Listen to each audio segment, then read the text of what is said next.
आउनुहोस् आज मसँगै बनाउनुहोस् एक थाल बाद जाने भाइरल चटनी।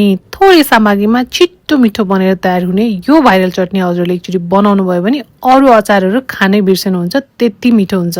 सुरु गरौँ बनाउन। यसको लागि सबैभन्दा पहिला हामीले प्याज लिने, जसलाई चाहिँ यसरी मसिनो गरी चप गर्ने।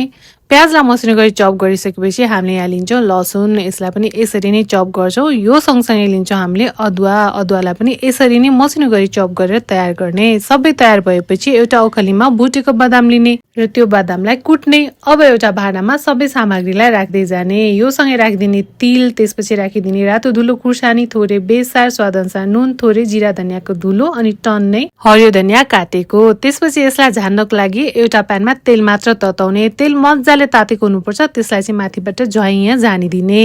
यतिको झानिसकेपछि अब यसमा राखिदिने कागतीको रस, छैन भने चुकमिलो। टन्ने कागतीको रस राखिसकेपछि सबै सामग्रीलाई मिक्स गरिदिने मजाले। यतिको मिक्स गरिसकेपछि अब भने झटपट बनेर तयार भयो चटपट प्याजको यो चटनी। हजुरले पनि छिट्टो मिठो थोरै सामग्रीमा घरमा यो चटनी बनाउन सक्नुहुन्छ। यसरी बनाएको चटनी जेसँग खाँदा पनि मिठो हुन्छ। हजुरले पनि यो रेसिपी ट्राई गर्नु होला अनि हजुरको रेसिपी कस्तो बन्यो भनेर कमेन्ट गर्न भने नबिर्सनु होला। अनि इजी किचन रेसिपीलाई फलो गरिदिनु होला। Thank you for watching.